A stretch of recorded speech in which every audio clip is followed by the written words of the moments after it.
ماشاء اللہ لا حول ولا قوة الا باللہ العلی العظیم من الشیطان اللعین الرجیم بسم اللہ الرحمن الرحیم الحمد للہ الذی اظہر الوجود من العدم ورقم علی لب الانسان من اسرار القدم وعلمہ من البیان ما لم یعلم والصلاة والسلام علی اول الصبح اللہ الذی من نفقت احدیہ وأول شمشنا أشرقت بالسماوات الأزلية نذير الأوامر الإنسانية وبشير الخلائق الفانية أسلم ما في الوجود ونقطة دائرة الوجود لواء الحمد ومقام المحمود سيد الكونين جد الحسن والحسين سيدنا ونبينا وشفيع ذنوبنا وحبيب قلوبنا وطبيب نفوسنا مولانا ومقتدانا أبي القاسم محمد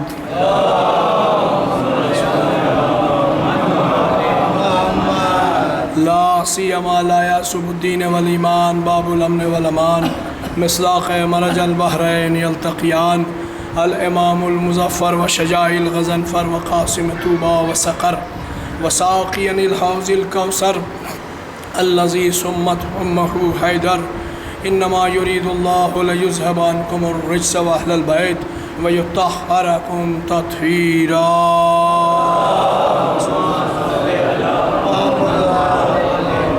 أما بعد فقد قال الله قرآنه الحكيم وهو أصدق الصادقين وقوله الحق بسم الله الرحمن الرحيم ولا تحسبن الذين قتلوا في سبيل الله أمواتا بل أحياء عند ربهم يرزقون صلوات پڑھیں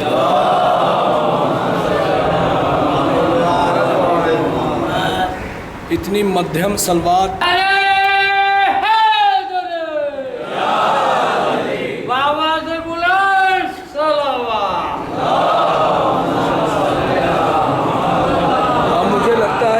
مخلط مجمع دونوں قسم کا ہے صلوات پڑھیں محمد والے خالق کائنات اپنی مکرم کتاب اپنی مکمل کتاب اپنی معظم کتاب اپنی لاریب کتاب اپنی بے عیب کتاب اپنی مقدس کتاب اپنی مکمل کتاب میں یہ ارشاد فرما رہا ہے کہ وَلَا تَحْسَبَنَّ الَّذِينَ قُتِلُوا فِي سَبِيلِ اللَّهِ أَمْوَاتًا بَلْ أَحْيَاءٌ عِندَ رَبِّهِمْ يُرْزَقُونَ جو لوگ اللہ کی راہ میں شہید کر دیے گئے ہیں گمان نہ کرنا سوچنا بھی نہیں کہ وہ مردہ ہیں وہ زندہ ہیں اور اپنے رب کی طرف سے رزق پاتے ہیں عزیزو شہید کے اوپر اتنا زور خدا دے رہا ہے توجہ کا طالب ہوں کہ انہیں گمان بھی نہ کرنا کہ وہ مر گئے ہیں شہید زندہ ہے توجہ کا طالب ہوں اچھا تو زندگی شہید کی ثابت کہاں سے ہو کہا ہر لمحہ ثابت ہے ہر قدم ثابت ہے ہر مقام پر ثابت ہے بس عقیدہ ہونا چاہیے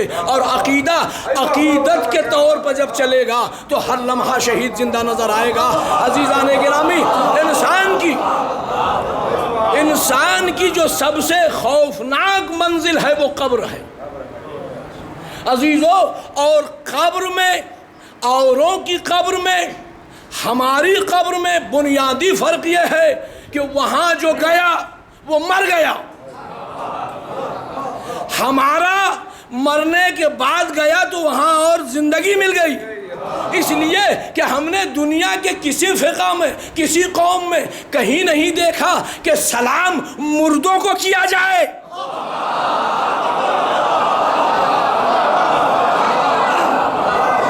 سلام مردوں کو نہیں کیا جا سکتا عزیزان گرامی جن شہید کی بات خدا کر رہا ہے وہ تو فضیلت کے اس منارے پر ہیں وہ عظمت کے اس مینار پر ہیں کہ ان تک پہنچنا کسی کے بس کی بات نہیں ہے شہید تو کئی قسم کے ہوا کرتے ہیں عزیزو وہ بھی شہید ہے جو اپنے قبیلے کے لیے شہادت دے دے وہ بھی قبیلے کا شہید ہے ملک کے لیے جو جان دے دے وہ ملک کا شہید ہے سرحدوں پہ جو لڑ کے مرتا ہوا پایا جائے وہ سرحدوں کا شہید ہے توجہ کا طالب ہوں شہید کئی قسم کے ہوا کرتے ہیں اگر قسم بیان کی جائے ہاں یہ ضرور ہے کہ ملک کی سرحدیں ملک کی محتاج ہوتی ہیں اور راہ خدا کی سرحدیں تمام عقل و شعور کے ادراک کے پار ہوتی ہیں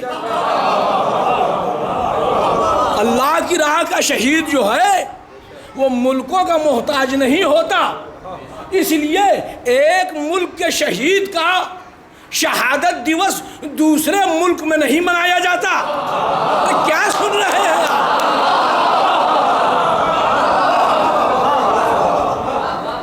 شہادت دیوس دوسرے ملک میں نہیں منایا جاتا، لیکن اگر کوئی راہ خدا میں شہید ہو تو اب اس کی شہادت دیوس کے لیے سرحدوں کی پابندیاں نہیں ہوتی، سرحدیں ٹوٹ جاتی ہیں۔ بس یہی وجہ ہے کہ کسی بھی ملک نے یہ قانون نہیں بنایا کہ اللہ کی راہ کے شہید کی یاد اس ملک میں نہیں منائی جائے گی۔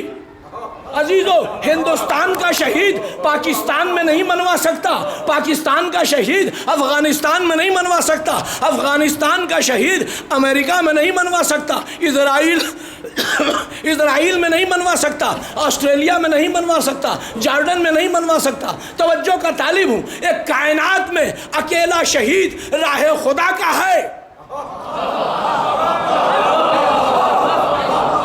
کہ جس کی یاد ہر ملک کے لیے قانون کے آئین کے باہر ہے، قانون کا آئین اسے پابند نہیں کر سکتا۔ عزیزو، لیکن توجہ کا طالب ہوں، لیکن ایک شہید ہے کربلا کا، اب جملہ دینے جا رہا ہوں، ایک شہید ہے کربلا کا کہ جس کی شہادت جس منزل پہ منائی جاتی ہے۔ دیکھیے، حمزہ بھی شہید ہیں، جعفر بھی شہید ہیں، علی بھی شہید ہیں، کائنات میں سب شہید ہیں، لیکن جو شہادت جس ہم آہنگی کے ساتھ حسین کی منائی جاتی ہے وہ کسی کی نہیں منائی جاتی۔ وجہ کیا ہے؟ اکیلا شہید ہے حسین جس نے انبیائی کو نہیں بچایا، کائنات کے راہ خدا کی شہیدوں کی شہادت کو بھی بچایا۔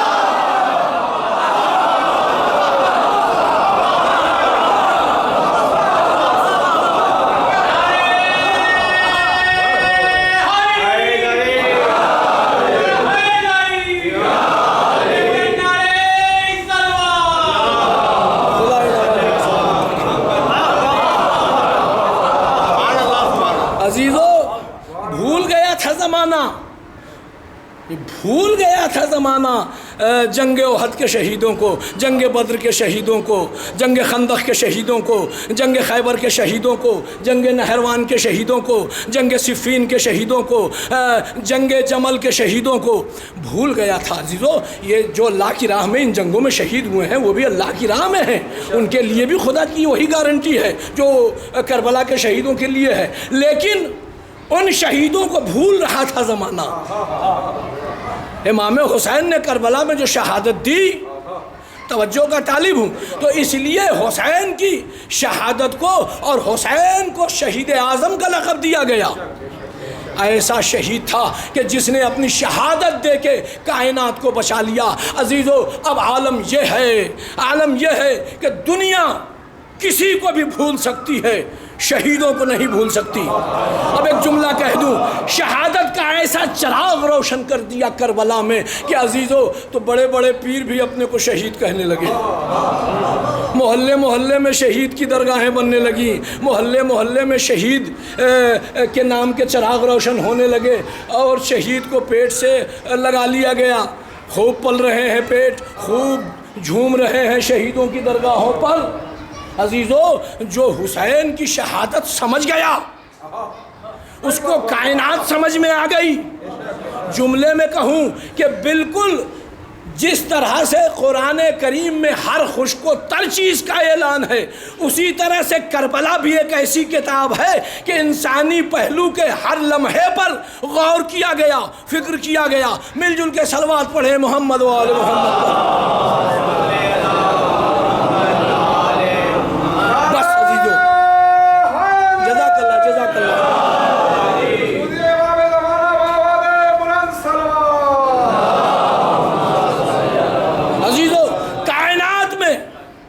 کائنات میں ایک بی بی ایسی شہید ہیں کہ دنیا کے سارے شہیدوں کے روضے فضائل کے رخ سے سنیے اور مینارے اس ٹوٹی ہوئی قبر کی طرف دیکھ رہے ہیں اور یہ آواز دے رہے ہیں، بی بی، ہم آپ کے سامنے ہمارے کوئی مرتبے نہیں، ہماری کوئی ویلو نہیں، ہماری کوئی حیثیت نہیں، لیکن یہ ظالم جبروت بادشاہ نہ جانے کیوں آپ کے مزار کو بننے نہیں دے رہا ہے۔ ایسا لگتا ہے کہ ظالموں کا رشتہ لہو کا اور خاندانی رشتہ داری اس ملک کے بادشاہ سے ہے۔ وہ سوچتا ہے کہ بی بی کے روضے پر آنے والے کہیں بی بی کے قاتلوں کا نام نہ پوچھنے لگے۔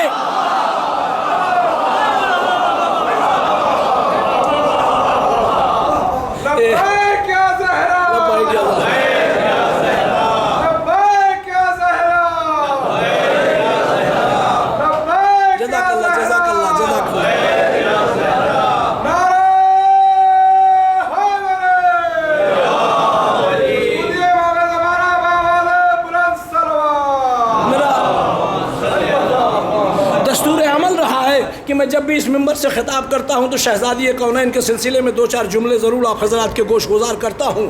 تو عزیزان گرامی سنیے، سب جانتے ہیں کہ شہزادی کیا ہے، سب کو پتا ہے کہ بی بی کا مرتبہ کیا ہے۔ ارے ان کی کیا اوقات ہے، ان کے باپ داداؤں نے دیکھا ہے کہ قامت علیہ فاطمہ، جب فاطمہ داخل ہوتی تھی تو کائنات کا رسول اٹھ کے کھڑا ہو جاتا تھا۔ عزیزو، یہ کون رسول ہے؟ یہ سید الانبیاء ہے، سردار انبیاء ہے۔ جب یہ کھڑا ہوتا ہے تو کائنات کھڑی ہو جاتی ہے۔ عزیزوں، میرا یہ جملہ فضاؤں میں نہیں ہے، میرا یہ جملہ ہوا میں نہیں ہے، مستند ہے، محکم ہے۔ عزیزوں، رسول کا کھڑا ہونا اس بات کی دلیل ہے۔ توجہ کا طالب ثابت کروں گا کہ رسول کس لیے کھڑے ہو جاتے تھے۔ کیا ایک باپ بیٹی کے استقبال میں کھڑا ہو جاتا تھا؟ نہیں، باپ اور بیٹی کا ایسا رشتہ ہے کہ بیٹی استقبال کرے باپ کا، وہ بھی وہ باپ۔ عزیزان گرامی، تو کون سا وزن تھا شہزادی کے پاس؟ توجہ کا طالب ہوں عزیزو، جاگ کے سن لیجئے گا، کون سا وزن تھا کہ جس وزن کے تلے کائنات کا رسول اٹھ کے کھڑا ہو جاتا تھا؟ تو جب میں نے تاریخیں دیکھی ہم نے، تو بس 2 باتیں ملی۔ توجہ سے سنیے گا، 2 باتیں ملی۔ ایک تو خود رسول سے صحابی نے پوچھا کہ آخر آپ اپنی بیٹی کے استقبال میں اٹھ کے کھڑے ہو جاتے ہیں، کیوں کھڑے ہو جاتے ہیں؟ تو تاریخ کن جملہ کہا رسول نے، کہا میری بیٹی حجاب اللہ ہے۔ حجاب اللہ، شاید انگریزی کے زمانے کے بچے حجاب اللہ کا مطلب نہیں سمجھ سکے۔ اللہ کا پردہ، ارے کائنات کا پردہ ہونا اور ہے، اللہ کا پردہ ہونا اور ہے۔ اس کی تفسیر کبیر میں فخر الدین رازی نے لکھی کہ حجاب اللہ کی تفسیر کیا ہے۔ حجاب اللہ کی تفسیر یہ ہے کہ جب عالم نور میں یہ 5 نور اللہ کے نور کی گردش کر رہے تھے، تو صرف یہ فاطمہ کا نور تھا جو اللہ کے نور کو ان میں سمونے نہیں دیتا تھا، اور ان کے نور کو اللہ کے نور میں سمونے نہیں دیتا تھا۔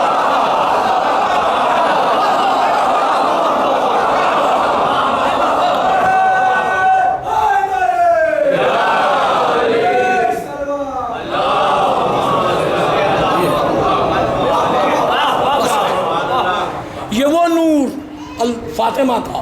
عزیزو، ایسے ہی تو مورخ نے نہیں لکھ دیا کہ رسول اکرم کی ہاتھوں کی لکیر کا نام ہے فاطمہ، رسول کی تقدیر کا نام ہے فاطمہ، رسول کے مقدر کا نام ہے فاطمہ۔ عزیزو سنیے گا کہ آخر ہر مسلمان اور ہر شیعہ، ہر مومن حدیث کے ساتھ تو پڑھتا ہی ہے، اور پڑھنا بھی چاہیے۔ صرف جمعرات کے دن نہیں، کوشش کریں کہ روز پڑھیں، بڑا ثواب ہے۔ گھروں میں اگر رزق کی قلت ہے تو روز پڑھیں، برکت کی قلت ہے تو روز پڑھیں۔ ہماری خوش قسمتی ہے کہ اتنی عظیم حدیث ہمیں ملی ہے۔ عزیزو، اسے پڑھنا چاہیے اور بچوں کو پڑھانا چاہیے، بڑی عظمتوں والی ہے۔ تو اب اس میں کہاں سے شروع؟ لا جدو بدن ذوفن، یعنی رسول نے اپنے بدن میں ذوف محسوس کیا۔ تھوڑا سا 2 منٹ کی تمہیدی گفتگو ہے، لطف آئے گا فرق نتیجے پر۔ کہا کہ بدن میں ذوف محسوس کیا۔ ارے رسول اور بدن میں ذوف اگر ہم مان لیں تو ہم بھی انہی میں شامل ہو جائیں جو رسول کو بخار میں مانتے ہیں۔ رسول معصوم کے جسم میں ذوف ووف نہیں ہوتا، اس عقیدے کی طرف کبھی تصور بھی مت کریے گا۔ تو پھر ذوف کاہے کا تھا؟ بل لفظ ذوف کا استعمال تو کیا گیا ہے کہ فاطمہ میں اپنے بدن میں ذوف محسوس کر رہا ہوں اور مجھے چادر یمانی اڑا دو۔ توجہ کا طالب آئے در دولت دہلیز فاطمہ پر کائنات کا رسول، جس کو کہیں چل کے کسی چیز کو لینے کے لیے نہیں آنا پڑا، بس ایک بار چل کے کعبے کے پاس گیا تو علی کو لے کے آیا، علی کو لے کے آیا، دوسری بار فاطمہ کی ڈیہڑی پر تو آتے ہی تھے، تو آئے تو کہا آپ چادر اڑا دو، ذوف محسوس کر رہا ہوں۔ تو وہ ذوف کیا تھا یہ میں بچوں کو بتانا چاہتا ہوں، جو بزرگ مجھ سے بہتر جانتے ہیں وہ جانتے ہیں، جو نہیں جانتے وہ بھی جان لیں، اور خاص طور سے آنکھیں کھول کے سن لیں آپ۔ تو عزیزان گرامی، صلوات پڑھیے محمد و آل محمد پر۔ دیکھیے میں نے کتابوں میں پڑھا ہے کہ آگے بیٹھنا بہت ثواب ہے، لیکن آگے بیٹھ کے سونا ثواب نہیں ہے۔ صلوات پڑھیے محمد و آل محمد۔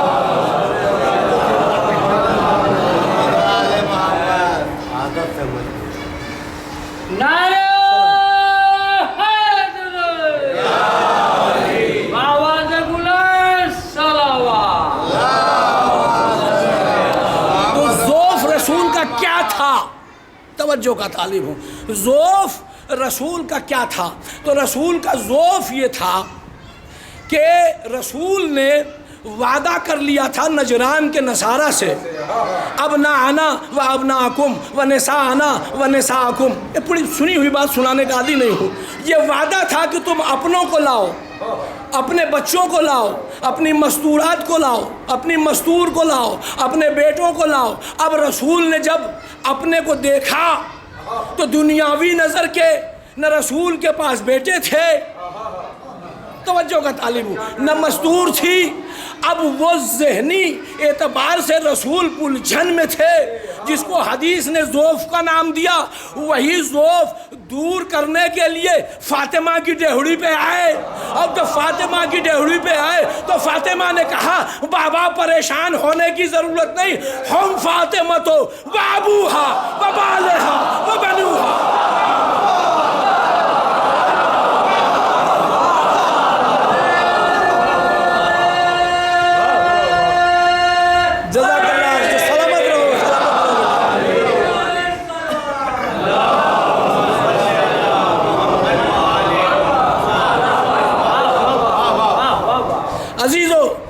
میں فضائل کے آخری رخ پہ جا رہا ہوں۔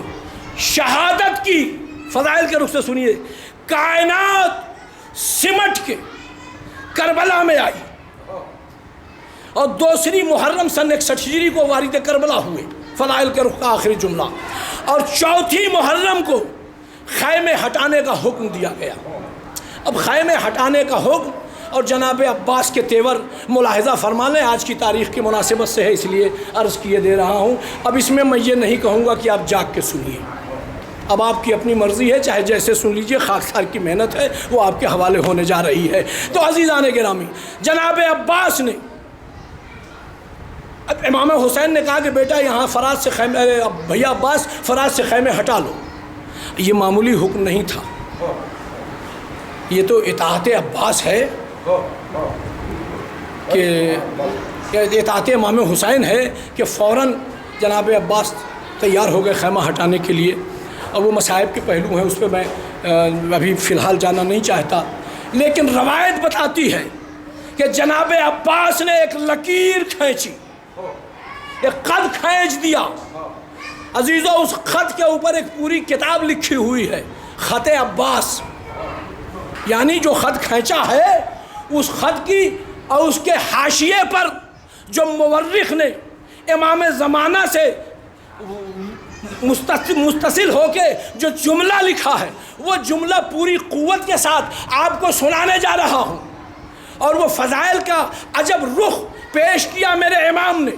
وہ لکھتا ہے کہ اس کھینچی ہوئی لکیر کی ہیبت وہ تھی کہ 4000 کا لشکر اس کھینچی ہوئی لکیر کے اس پار بمثل دریا یم بیم موجوں کے کانپ رہا تھا۔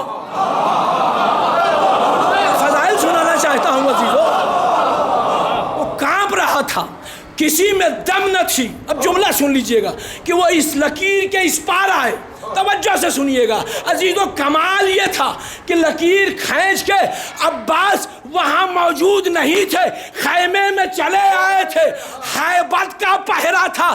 ارے تو جو عباس کی ہیبت نہ توڑ سکے وہ عباس کی تلوار کا حملہ کیا روک سکے؟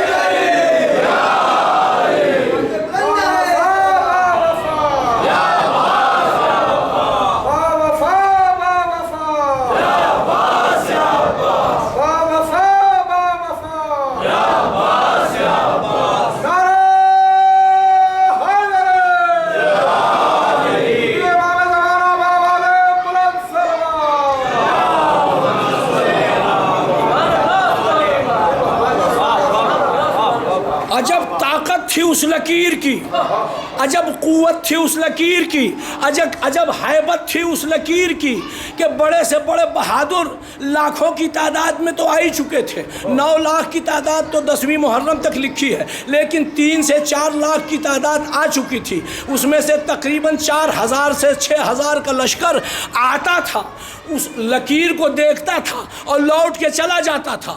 عزیزان گرامی، لوٹ کے چلا جاتا تھا۔ عباس موجود نہیں ہے، عباس کا کوئی سپاہی بھی وہاں موجود نہیں ہے، لیکن کسی کی مجال نہ تھی کہ اس لکیر کو پار کرے۔ اب وہ جو حاشیہ امام زمانہ کے حوالے سے مورخ نے لکھا، کہا کہ اسی لکیر پر، جملہ سنیے گا اس کی داد وقت کے امام کو جائے گی، اسی لکیر پر کھڑے ہو کے جناب عباس کو امام زمانہ نے دونوں ہاتھوں سے سلام کیا، کہا سلام ہے میرے جد عباس آپ کی اس کھینچی ہوئی لکیر پر، اس لیے کہ آپ کی یہ لکیر معمولی لکیر نہیں تھی، حق و باطل کے درمیان حد فاصل کا نام تھا عباس کی لکیر۔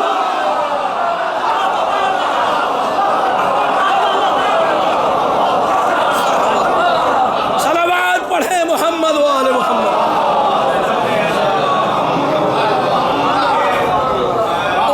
وہ لکیر کھینچ کے صرف چلے نہیں آئے تھے، ایک جملہ کہا تھا، بس اسی جملے کی وضاحت اور فضائل تمام۔ ایک جملہ کہا تھا عباس نے کہ جس کی شریف ماں نے دودھ پلایا ہے وہی اس لکیر کو پار کر سکتا ہے۔ ایک جملے پر غور کیا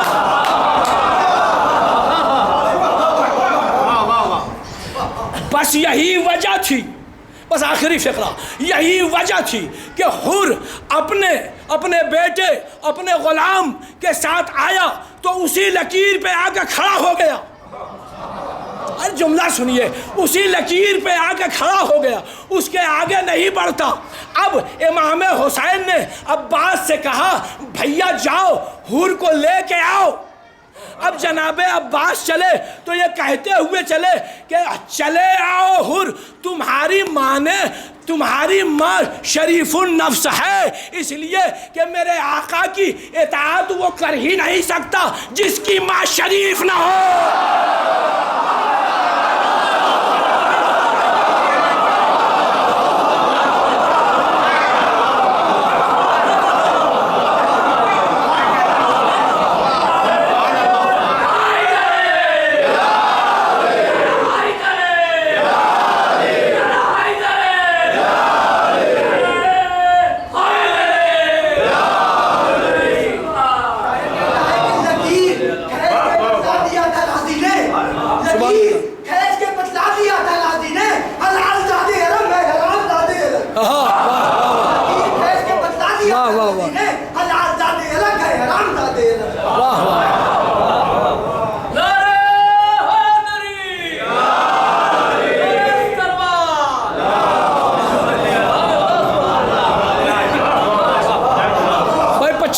خطابت ہو گئی ہے، 30 منٹ کی اجازت ہے تو 5 منٹ ابھی ہے جس میں مصائب و فضائل کا ایک رخ، اور بہت اچھا سن رہے ہیں آپ، تو آپ کی سماعتوں کو دیکھ کے نیت خراب ہونے لگتی ہے، ہماری نہیں بڑے بڑے خطیبوں کی۔ نیٹ پہ پڑا ہوا ہے کہ مجھے اس بستی میں جیسا مجمع ملتا ہے، ہندوستان کے گنے ہوئے چند 10 مقامات پہ ویسا مجمع ملتا ہے، تو یقیناً ہمارے اور آپ کے دلوں میں اہل بیت کی محبت اس طرح سے امڑتی ہے کہ فضائل و مراکب کے ایک ایک جملے ہم رائگاں نہیں جانے دیتے۔ اب بس مکالمہ سن لیجئے جناب عباس کا جناب حر سے، کہا کہ آ جاؤ، لیکن وصول ہوتے ہیں شجاعوں کے، بہادروں کے، ساونتوں کے، علمداروں کے، کمانڈروں کے وصول ہوا کرتے ہیں۔ وہ بھی اپنے لشکر کا ایک کمانڈر ہی تھا۔ ادھر حسین کے لشکر کا کمانڈر ان چیف عباس وہ گیا لینے کے لیے۔ کیا منظر ہوتا ہوگا جن حضرات نے بارڈر کے حالات دیکھے ہیں، وہ بارڈر ہی تھا، وہ لکیر نہیں تھی۔ ببلو بھائی آپ توجہ فرمائیں، وہ بارڈر ہی تھا، ایک لکیر نہیں تھی وہ۔ تو دونوں میں مکالمہ ہو رہا ہے۔ خراجہ کہا آقا کیا آپ کے آقا نے مجھے معاف کر دیا؟ کہا کہ ہاں چلو، تمہاری شفاعت ہے تبھی میں تجھے لینے کے لیے آیا ہوں۔ اب نظر پڑی جناب عباس کی، اس کی زیرہ پر، اس کی تلوار پر، اور تو کہا کہ تلوار اپنی یہیں رکھ دو۔ تو حر نے ایک جملہ کہا کہ آپ بھی کمانڈر ہیں، ایک سردار اپنی تلوار اپنے اسلحے رکھ کے نہیں جاتا۔ عباس کیا میرے آنے میں شک ہے؟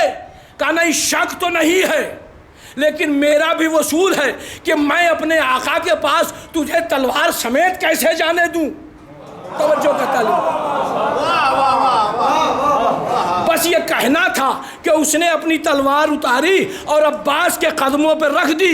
اجی کربلا تو یہی فتح ہو گئی، اس کے کمانڈر نے حسین کے کمانڈر کے قدموں میں تلوار رکھ دی۔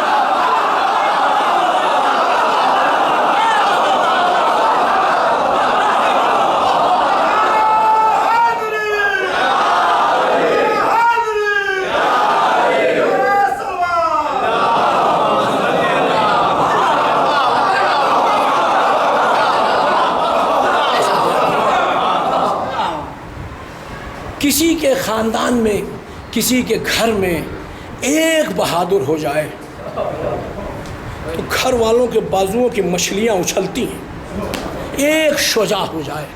عزیزان کرام، بنی ہاشم کے گھر میں 18 جوان تھے، اور ان 18 جوانوں کے سلسلے میں تاریخ نے لکھا ہے کہ اس میں کچھ ایسے بہادر تھے کہ اگر وہ ایک ایک بہادر ایک ایک سمتوں میں نکلتے تو سمت فتح ہو جاتی۔ ایسے ایسے بہادر گھر میں موجود ہوں اور بڑے آقا کے جنازے پر تیر لگ جائے، کیا عالم رہا ہوگا؟ تصور کریں آپ، مصائب تصور کر کے رونے کی چیز ہے، مصائب سن کے رونے کی چیز نہیں ہے۔ سوچئے ذرا، ذہن پر زور ڈالیے کہ ایک بہادر ہو تو بازوؤں کی مچھلیاں پھڑکتی ہیں، بچے ناز میں گلیوں میں گھومتے ہیں، کون ہے میری طرف دیکھنے والا؟ میرے گھر میں میرا چچا اتنا بہادر ہے، میرا بھائی اتنا بہادر ہے، میرا بابا اتنا بہادر ہے، میرا ماموں اتنا بہادر ہے۔ عزیزو، جس گھر میں سارے رشتوں کی شجاعت یکجا ہو گئی تھی، اور اتنی شجاعت کے باوجود امام حسن کے تابوت پہ تیر مارا گیا، عالم یہ تھا کہ سارے شجاعوں کو تو حسین سنبھالے ہوئے تھے، سب سے یہی کہتے تھے یہ مدینہ ہے کربلا نہیں، یہ مدینہ ہے یہ کربلا نہیں ہے، یہ میرے نانا کا روضہ ہے، یہاں جنگ نہیں کرنی ہے، یہ مدینہ ہے یہاں جنگ نہیں کرنی ہے۔ عزیزو، لیکن ایک شجاع عباس جس کا سن زیادہ نہیں لکھا ہے، وہ یہ لکھا ہے کہ وہ دوڑے ہوئے آتے تھے اپنے گھر پر اور یہی کہتے تھے شہزادی میری تلوار، شہزادی میری تلوار، شہزادی میری تلوار۔ عزیزو، راوی بیان کرتا ہے، بس عزیزو، راوی بیان کرتا ہے کہ امام حسین نے عباس کو کلیجے سے لگایا، بھیا صبر کرو، یہ مدینہ ہے یہ کربلا نہیں ہے۔ عزیزو، جب جنازہ، دیکھیے کھودی ہوئی قبر سے غریب کا بھی جنازہ واپس نہیں آ سکتا۔ ہم نے تو نہیں دیکھا ہے کہ کھودی ہوئی قبر سے جنازہ واپس آ جائے۔ جنازہ آ کے صحن خانہ میں رکھا تھا۔ عزیزو، تاریخ بتاتی ہے کہ گھر میں آتے آتے میں کیسے کہوں کہ جنازے سے تیر اوروں نے نہیں نکالا ہوگا، راستے کے تیر کس نے نکالے مجھے نہیں پتا، لیکن گھر میں 7 تیر لگے ہوئے تھے جنازے میں۔ جب جنازہ آیا تو ابن عباس تحریر فرماتے ہیں کہ 3 تیر زینب نے نکالے،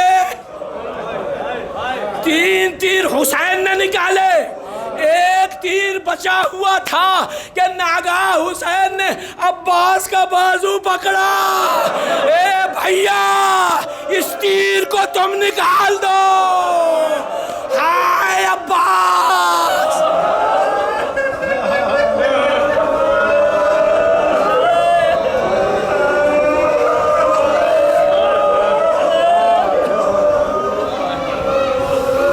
عزیزو، بنی ہاشم کی یہ رسم ہے، بنی ہاشم کی یہ رسم ہے پرسے کی۔ یہ جو پرسا ہے ہمارے پاس وہیں سے آیا ہے۔ اب جناب زینب پرسا لینے کے لیے بیٹھ گئی، ایک ایک بھائی پرسا دینے کے لیے آ رہا ہے۔ بنی ہاشم کے سارے بھائی حسین کے ہوتے ہوئے جناب زینب نے پرسا لیا۔ شاید حسین عادت ڈلوا رہے ہیں زینب کو، بہن پرسا لینا ہے، لیکن منظر عجیب تھا، سب نے پرسا دیا، زینب کو تو عباس کے پرسے کا انتظار تھا۔ عباس پرسا دینے نہیں آئے تو اب عباس کو ڈھونڈا گیا تو گھر کے کونے میں عباس اپنے سر ٹکرا رہے تھے۔ میں شہزادی کے پاس کیا منہ لے کے پرسا دینے جاؤں؟ میں زندہ رہا اور آقا حسن کو تیر لگ گیا، حسین نے عباس کو کلیجے سے لگایا، اے بھیا یہ مدینہ ہے، کربلا نہیں ہے۔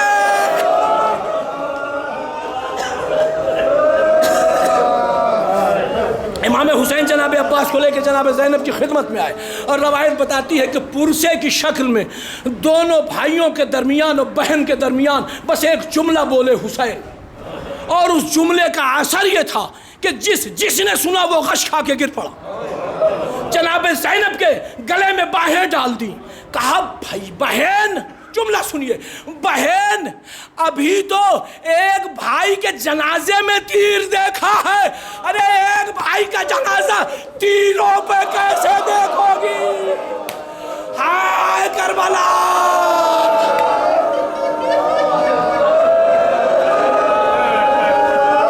اب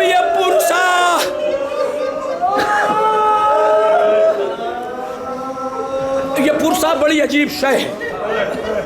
پرسا بس آخری فقرہ، پرسا غموں کا مرہم ہے، پرسا دل کی ڈھارس ہے، پرسا جینے کی آخری امید ہے۔ میں لفظیں بول رہا ہوں حضور، پرسا جینے کی آخری امید ہے، پرسا دلوں کی ڈھارس ہے، پرسا غموں کا مداوا ہے۔ تو پرسا ایک انسان کا حق بھی ہے کہ جب وہ مر جائے، اس کا وارث مر جائے تو اسے پرسا دیا جائے۔ ہاں اب ہر پرسے کا الگ انداز ہوتا ہے، گھر میں جب ضعیف مرتا ہے تو اس کا انداز الگ ہوتا ہے، جب جوان مرتا ہے تو اس کے پرسے کا انداز الگ ہوتا ہے، جب بچہ مرتا ہے تو اس کے پرسے کا انداز الگ ہوتا ہے، لیکن قیامت آتی ہے جب جوان مرتا ہے۔ بس عزیزو یہی وجہ تھی کہ ایک ایک کی لاش حسین خیمگاہ میں لاتے تھے، ایک بیویاں ابھی ایک جنازے کو رو نہیں پاتی تھی کہ تب تک دوسرے جنازے کی خبر آ جاتی تھی، جنازوں سے معافی مانگ مانگ کے بیویاں دوسرے جنازے پر، لیکن جب جوان کی منزل آئی تو سب کھڑی ہو گئی، ہائے جوان کا پرسا، ہاں سوگوارو مجھے اس رخ پر نہیں جانا ہے۔ پرسا بڑا عظیم ہے، بس شاید اسی لیے حسین کی شہادت کے بعد زینب حسرت بھری نظر سے خاک میں بیٹھ کے میدان کی طرف دیکھ رہی تھی کہ کوئی پرسا دینے آئے گا، لیکن جو آئے وہ ہاتھوں میں تازیانہ، خیموں میں آگ، کربلا سے کوفہ، کوفے سے شام، پھوپھی بھتیجے سے پوچھتی رہی کسی نے پرسا دیا؟ ہائے غربت حسین، ہائے زینب۔